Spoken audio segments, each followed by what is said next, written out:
Good day, and welcome to today's TP Talks. We are joined today by Mark Gallo, Associate Vice President with HCSC. Mark will talk about HCSC's variable incentive program they rolled out this year to their internal operations to supercharge their member advocate performance. My name is Jason Lochbaum. I'm the Vice President of Customer Experience Strategy with Teleperformance in our healthcare practice, and I'm excited to be your moderator. There are a few housekeeping items that we want to discuss before we get started. There are resources available to you to download the resource widget to the right of your screen. We intend for this to be an interactive session. If you want to interact with us, please submit your questions in the Q&A window, and we'll address the questions at the end of the session. The help widget, which is the question mark icon, can be utilized for any technical issues that you experience. And if you wish to contact us, please use the email widget. What is TP Talks?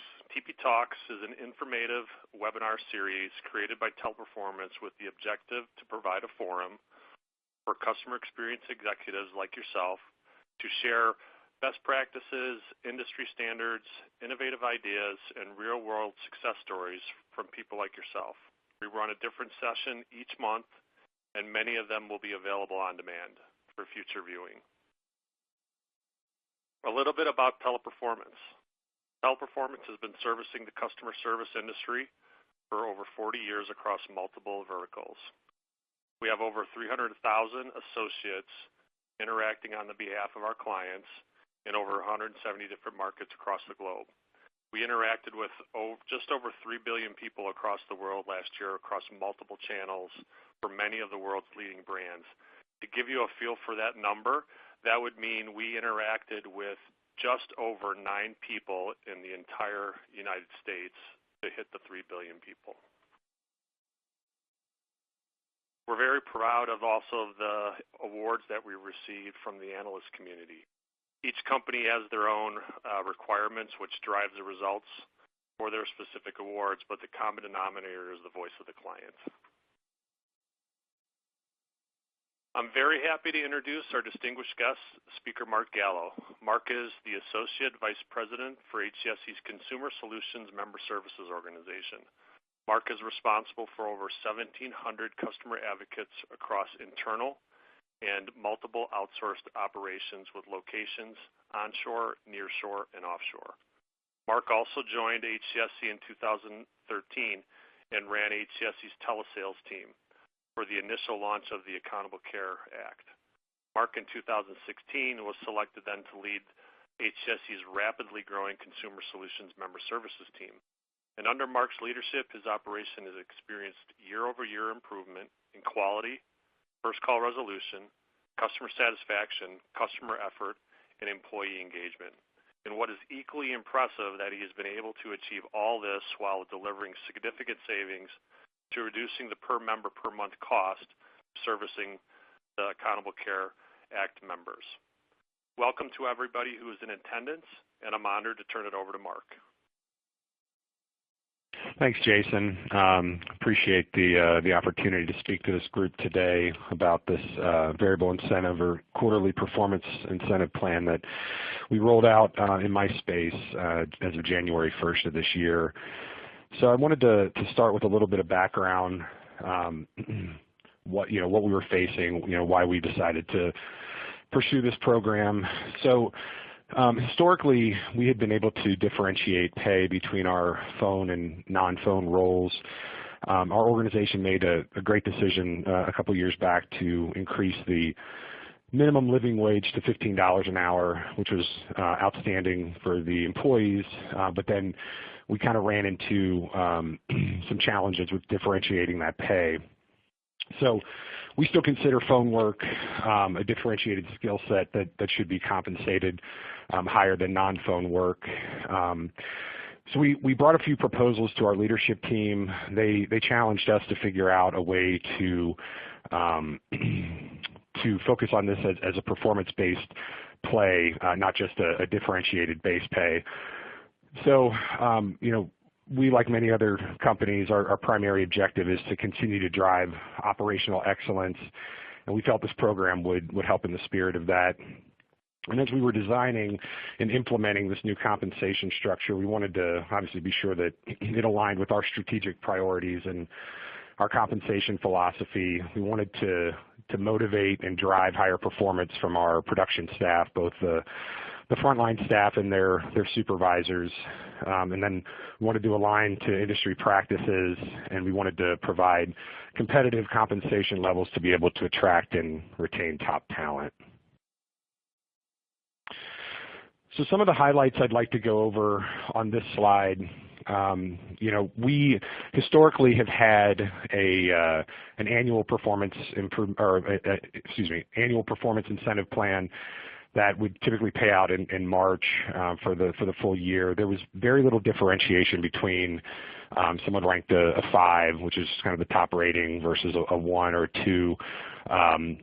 It's predominantly driven based on corporate goals, membership, net gain, income, et cetera. So we switched from that to this quarterly incentive program, and we're planning to roll this out to differentiate pay, as I mentioned before. We use the funding from the traditional API program at the target level. So we have threshold, target, it's kind of the 100% payout. Threshold would be below that. Stretch and excellent would be above the 100% payout. So we funded this based on that and rolled it into the quarterly structure. So the employees in this program are compensated. I'll get into some of the details on both individual performance relative to their peers and then also an overall departmental performance goal. We came to an agreement that we'd set these individual goals on an annual basis, and then the departmental goals could vary quarterly. For the supervisors, we essentially said we structured it in a way that they are held accountable to their individual's team performance for the same goals, and then their departmental, the performance is the same as well. And then in the event that we do perform higher than target, there'll be kind of a corporate kicker at the end, so they can still share within the company success, but the majority of their incentive will be based on their own individual performance.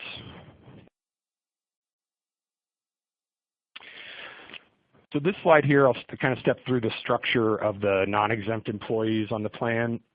So you'll notice that we landed on, for the non-exempt, 80% of the payout would be focused on their individual performance, 20% on the departmental performance. And as an overall group, we landed on focusing on 2 to 3 metrics per vertical on the individual performance and 1 single metric on the departmental performance. So for my particular space in member service, we elevated some of the more traditional performance goals, and we focused in on first call resolution and quality assurance as the individual goals, and then at the departmental goal, the overall customer effort score was the departmental goal.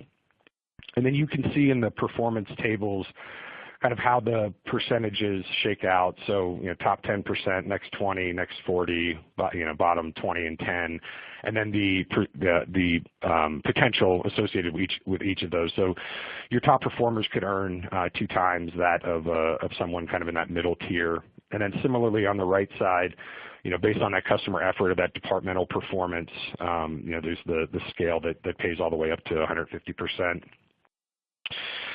So in this example, kind of following the math at the bottom of the slide, we take eligible earnings, so essentially any earnings that you have for that quarter, inclusive of overtime, and then you multiply by, in this example, the person fell into that second tier, so 130% of the payout, to come up with the $481.05, plus the departmental performance. In this case, we said they came in at threshold, $46.26. Totaled out to the $527.31 for this particular example for the non-exempt employees. Mark, and then on the Mark, how did you guys determine what was the right breakdown of the percent allocation for the employee and the department incentive, where you had 80% for individual and 20% for team? Yeah, so we had a kind of a cross-section of my peers from different verticals within our service delivery operations team, and we partnered with our HR team and our compensation team. We talked a lot about, where to strike the balance between individual performance and kind of this team or departmental goal.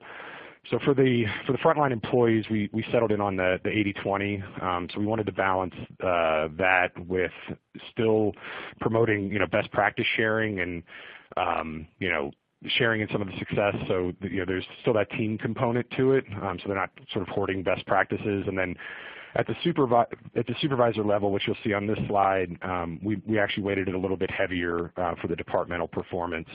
And we landed in on a 70-30 split for the supervisors. Okay. Mark, there was one quick question from one of the attendees. They wanted to understand Sure. what SDO means.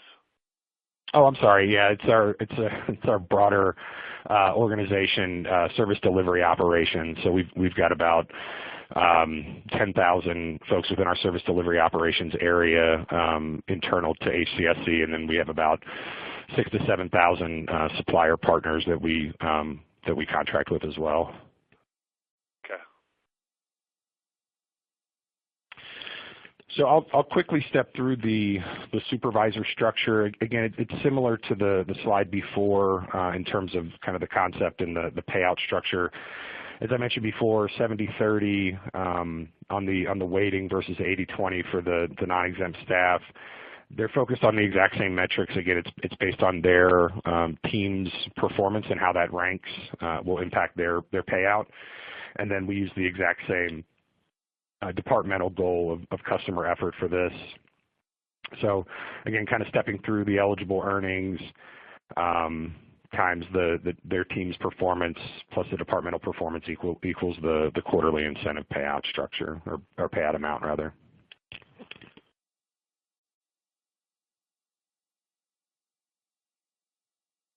So the next slide here, I just wanted to cover a little bit around the training that we developed as part of this plan. I think there was a pretty big change management component to this, and within that, we spent a lot of time developing some training to help the supervisors and ultimately the staff to better understand the program and to empower the supervisors to be able to coach to this. So just an overview of the agenda. We basically walked through the QPI plan. We have what we call this blue certified scorecard. So I'll get into an example of that. It's essentially what we built within Tableau to enable our staff to be able to coach our customer advocates on a regular basis. There's a coaching framework refresher, so helping the supervisors understand how to coach, and then specific into their vertical coaching to that new plan. And then there was an activity where we kind of put it all together to help the supervisors drive home that performance and that coaching plan. But just wanted to kind of cover the fact that the training was really well received, I think, from the team, and as we roll this out into other areas, we're going to continue to drive that.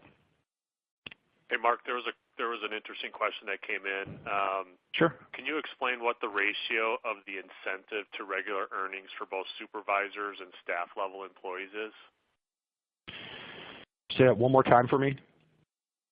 The question was, what was the ratio of incentive to regular earnings for both the supervisor and the staff level employees? So at Target, the non-exempt is 5.5% on an annual basis, so there's upside and downside from that. And then at Target for the supervisor level, it's about 7% for us. Okay.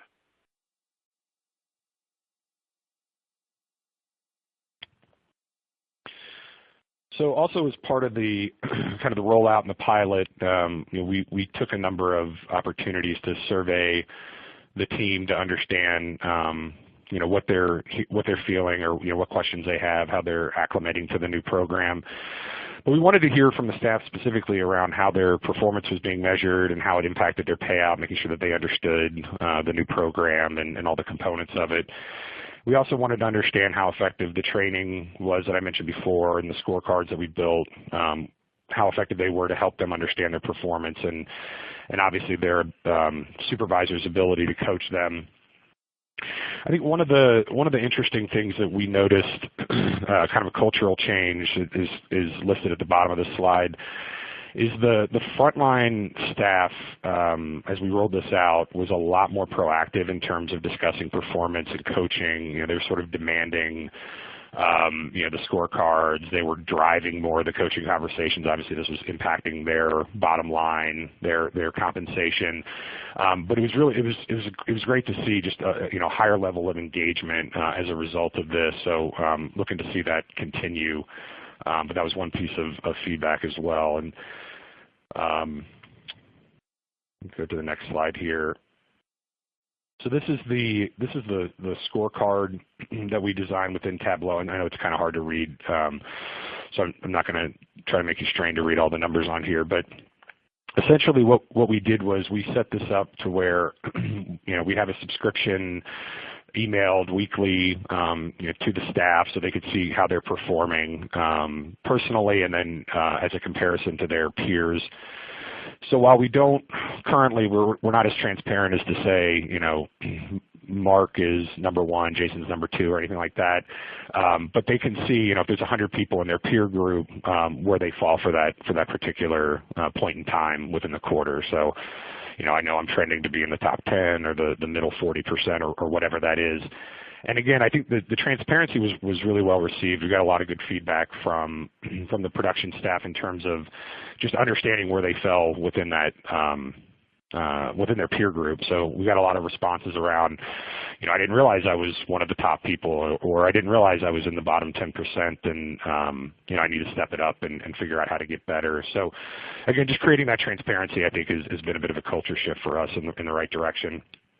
The program's still pretty new, as I mentioned. January 1st we went live. Some preliminary results I can share with you. We're expecting to continue to see improvement across a number of these scores. But for the three that we focused in on for this particular QPI, our FCR, first call resolution, is up almost 3.5 percentage points.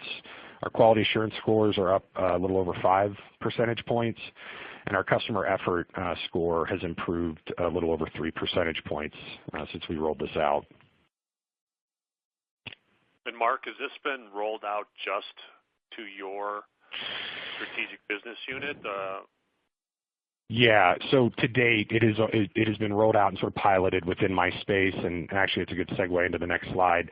So our plan is to continue to roll this out across the thousands of employees within our service delivery operation group. And so we started in my space, as I said. We're looking, July 1st, we're going to be rolling on a number of other member service and provider service areas, so focusing on phone first and rolling that out through the end of the year. And then as of 1/1/2020, we're looking to roll that out to our non-phone staff, so predominantly claims-related roles. And then into 2020, we're going to continue to assess other production roles. I think we've come to the agreement that obviously not every single person would be put on a quarterly performance incentive plan. So we're still kind of working through some of those job titles and whether or not they would be in scope for this program. Sure.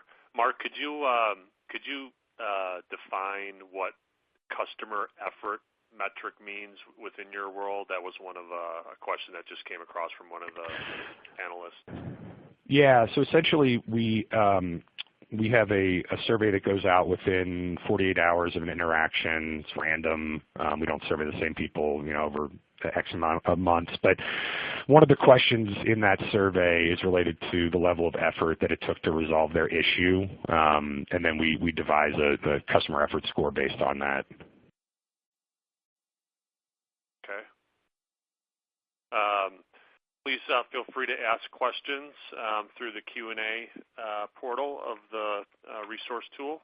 And then, Mark, what are the plans? Are you guys looking at the results, and then is there strategies maybe to tweak and adjust the plans based upon the outcome that you guys are experiencing with the individuals in the departments? Yeah, so I think we're constantly assessing. So again, still fairly early stages. We'll be doing our second quarterly payout here after June closes. But yeah, I think we're continuing to refine the program.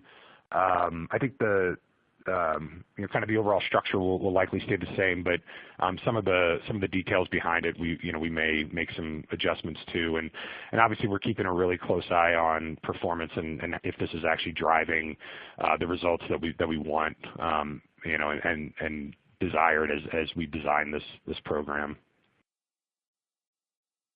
Excellent. And another question I have too, Mark. You speak of transparency across, with the agents and the supervisors. How transparent are you with sharing this type of strategy with your vendor partners, knowing that they're obviously an overall, piece of your team, and that they're aligned to these metrics as well? Because I would assume that you're expecting them to deliver an expected Sure. outcome. Yeah, I mean, I think we do that a few different ways. We structure the statement of work and the service level agreements, the SLAs within that, to focus in on a number of these similar metrics, right? So as we design incentive and penalty structures around those, we focused in on a number of these as being the most important. I think each of our strategic business partners probably has a flavor of this type of incentive program, so we're certainly not going to dictate how that's done within your four walls, but we're certainly open to sharing. I think the transparency is critical. We try to treat our strategic business partners as an extension of us, so that it's sort of seamless to the member calling in if they're landing with someone that works at HCSC or works at Teleperformance or somewhere else. Great. There's some more questions that are coming in, Mark. So there was a question concerning whether your employees are either U.S. based or offshore, and they're curious about labor laws for incentive comp in countries outside of the U.S. Yeah. So today in my in my area, we're all onshore. We're within one of our 5 planned states. We do have some union roles. I know that wasn't the question, so I don't have any offshore to give insight into that. But we do have some union roles. We de-scope those for the initial pilot phase, but we're going to be looking to have conversations with the union to see if it's something that they want to participate in as part of their collective bargaining agreement with us. But we haven't pursued that yet to date. Okay. Here's a good question, Mark. A question from one of the attendees: how has the quarterly incentive impacted the organization financially? So, great question. To date, I don't know that it's had much of an impact financially. I mentioned before, we essentially took the funding from the annual performance and we sort of drew on it a little early, kind of got an early cash advance on it, if you will. And then we're paying it quarterly throughout this year. And if there is additional upside, that'll be paid out in the traditional March time frame when we would have normally paid out our API. But at least at this point, we have structured the payouts to basically kind of fit more of a bell curve, and it's a peer average or stack rank or whatever you want to call it. But until we get a little bit more mature, I think in our goals and our metrics, and there's obviously there's been a lot of fluctuation and change within the healthcare space, particularly in the ACA market. So I think once we get to a place where we're a little bit more stable there, we could sort of relax the stack ranking approach. But for now, that's how we've basically controlled the cost, so we make sure that we're not paying way more than we budgeted, or the flip side, much less than we had budgeted. Okay. And Mark, here's another question. In your opinion, do you find that a tenured-based increase or a more of a incentive-based, which is tied to metrics, drives your ultimate outcome? What is your opinion on that? Yeah, I mean, I think we're trying to get more in line with the performance base. So, it's interesting. We've seen some things. And again, I think it's going to vary based on people's goals or industry or whatever. But even in my space, we've got newer, higher people, so less tenured folks, hitting the floor, and they're competing for some of these top payout spots, within 3 to 6 months of going live. I mean, obviously there's a proficiency ramp that occurs at that point, but yeah, we're really just trying to push the performance side of it. I mean, we still have kind of our annual merit increases as well, but again, those are driven predominantly on performance. Okay. This is you made a comment about your ramp and peak seasons. This question focuses on that. So, do you find it hard to motivate the agents when you're moving into the peak season, where just things are just so busy? Or have you been able to find a way to reward performance during that time?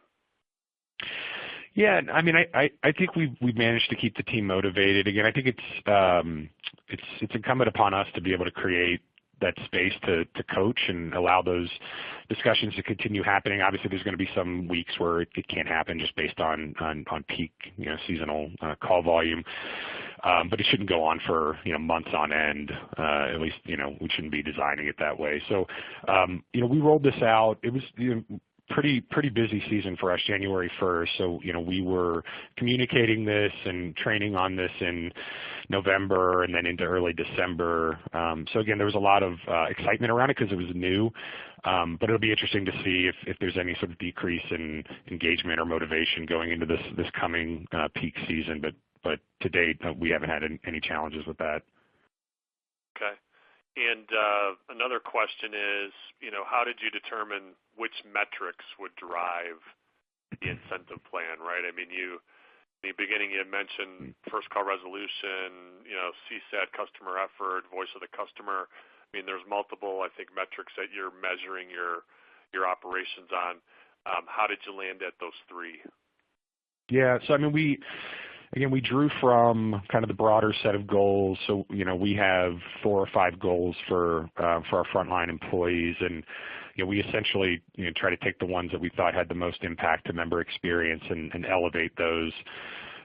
So that's how we landed in. And again, I think they're going to look a little bit different, in our other verticals, be it provider service or maybe in our group member service space or our claim space. But that's the idea, is that what's going to have the biggest impact to kind of member experience. Makes sense. Okay.